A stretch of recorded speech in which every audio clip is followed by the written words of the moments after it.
महाभारत कथा धर्म युद्ध की अमर गाथा आदि पर्व द्वितीय अध्याय भीष्म प्रतिज्ञा और कुरुवंश का विस्तार भाग 2। पांडव और कौरवों का बचपन एवं शिक्षा दीक्षा। हस्तिनापुर के राजमहल में पांडव और कौरव साथ साथ बड़े हुए। प्रारंभ में वे खेल कूद और अध्ययन में एक दूसरे के साथ मित्रवत व्यवहार करते थे। भीम और विदुर ने यह सुनिश्चित किया कि सभी राजकुमारों को श्रेष्ठ शिक्षा और धर्मशास्त्र प्राप्त हो। लेकिन जैसे जैसे वे बड़े हुए, कौरवों और पांडवों के बीच प्रतिस्पर्धा और ईर्ष्या बढ़ती गई। दुर्योधन विशेष रूप से भीष्म से ईर्ष्या करता था, क्योंकि भीम शारीरिक बल में सर्वश्रेष्ठ थे। भीम अपार शक्ति और से कौरवों को बार बार कुश्ती और अन्य खेलों में पराजित कर देते थे। यह देख दुर्योधन के मन में भीम के प्रति गहरी नफरत उत्पन्न होने लगी। एक दिन दुर्योधन ने छल से भीम को विष देकर गंगा में फेंक दिया, लेकिन नागलोकों की नागों ने उन्हें बचा लिया और हजारों हाथियों का बल प्रदान किया। जब भीम लौटे तो दुर्योधन चकित और क्रोधित हो गया। उसने पांडवों को हटाकर हस्तिनापुर राजा बनने की ठान ली। द्रोणाचार्य का गुरुकुल और अस्त्र शस्त्र विद्या। राजकुमारों की शिक्षा के लिए द्रोणाचार्य को आमंत्रित किया गया। वे एक महान ब्राह्मण और अस्त्र शस्त्र विद्या में निपुण आचार्य थे। सभी राजकुमारों को उनके गुरुकुल में भेजा गया, जहां उन्होंने धनुर्विद्या, गदा, युद्ध, तलवार और अन्य शास्त्रों की शिक्षा प्राप्त की। अर्जुन की विलक्षण प्रतिभा। अर्जुन गुरु द्रोणाचार्य के सबसे प्रिय शिष्य बने। वे धनुर्विद्या में असाधारण थे और दिन रात अभ्यास करते थे। एक बार भोजन करते समय दीपक बुझ गया और वे लगातार भोजन जारी रखें। इससे उन्हें अंधकार में अभ्यास करने की प्रेरणा मिली और वे अभ्यास से महान धनुर्धर बने। एकलव्य की परीक्षा। एकलव्य जो निषाद राज का पुत्र था, द्रोणाचार्य का शिष्य बनना चाहता था, लेकिन उसे स्वीकार नहीं किया गया। उसने द्रोणाचार्य की एक मिट्टी की मूर्ति बनाकर स्वयं अभ्यास किया और अद्वितीय धनुर्धर बन गया। जब गुरु द्रोणाचार्य को इस बात का पता चला तो उन्होंने अपने प्रिय शिष्य अर्जुन के प्रति अपनी प्रतिज्ञा निभाते हुए एकलव्य से गुरु दक्षिणा में उनका अंगूठा मांग लिया। एकलव्य अपना अंगूठा काट कर अर्पित कर दिया, जिससे वह अर्जुन के लिए प्रतियोगी नहीं रहा। दुर्योधन और भीम के बीच द्वेष की शुरुआत। दुर्योधन भी गदा युद्ध में अत्यंत निपुण था और बलशाली भीमसेन से अपना सबसे बड़ा प्रतिद्वंदी मानता था। कई बार उसने भीम को मारने के लिए षड्यंत्र रचे। एक बार कौरवों और पांडवों को गंगा किनारे वन में घूमने के लिए भेजा गया।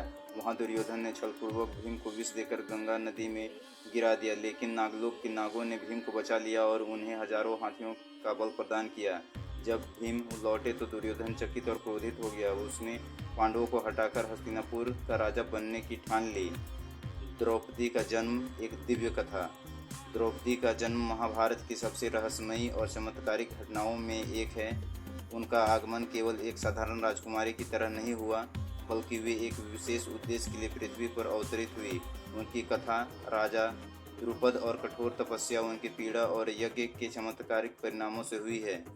राजा द्रुपद की प्रतिज्ञा और याज्ञसेनी का जन्म। राजा द्रुपद जो पंचाल राज्य के राजा थे, युवावस्था में गुरु द्रोणाचार्य के घनिष्ठ मित्र थे। दोनों के ने साथ में शिक्षा प्राप्त की थी और एक दूसरे से स्नेहपूर्वक मित्रता का वचन दिया था। लेकिन जब द्रुपद राजा बने तो उन्होंने अपने मित्र को भूल गए। द्रोणाचार्य जब उनकी सहायता मांगने गए तो द्रुपद ने उनका अपमान किया।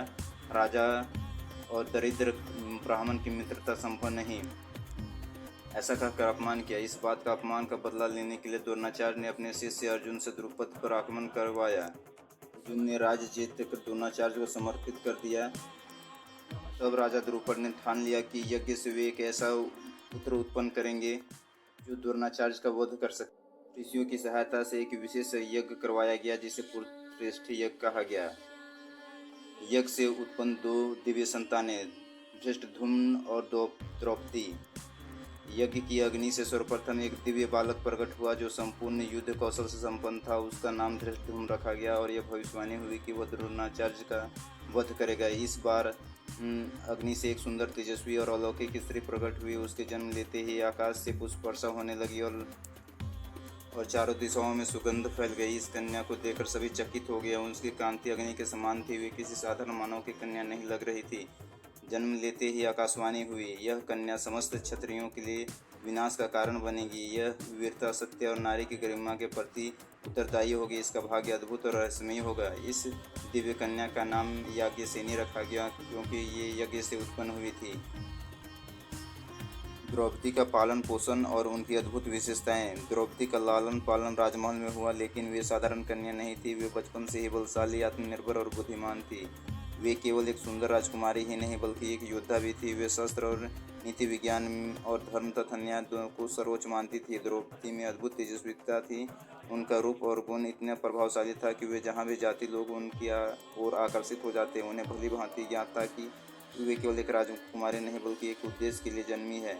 द्रौपदी के जन्म की भविष्यवाणी और उनका भाग्य। जब द्रौपदी का जन्म हुआ तब महर्षियों ने यह भविष्यवाणी की थी कि एक महान धर्मयुद्ध का कारण बनेगी। वे एक पत्नी या राजकुमारी नहीं, बल्कि क्षत्रिय समाज में परिवर्तन लाने वाली स्त्री होंगी। उनका जन्म यह संकेत देने के लिए हुआ था कि अधर्म का अंत निश्चित है, नारी के सम्मान सर्वोपरि है।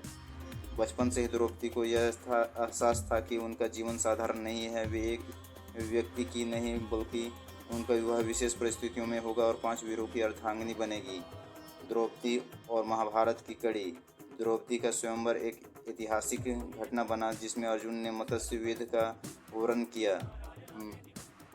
वे 5 पांडवों की पत्नी बनी और के नए युग की शुरुआत हुई। उनके प्रतिष्ठा और सम्मान का हनन हुआ जब कौरवों ने उनके सभा में चीरहरण किया। यही अपमान महाभारत युद्ध का सबसे बड़ा कारण बना और कौरवों के विनाश की नींव पड़ी। दोस्तों, इसके साथ ही हम लोग अगले अध्याय में मिलेंगे। आपको ये भाग कैसा लगा, लाइक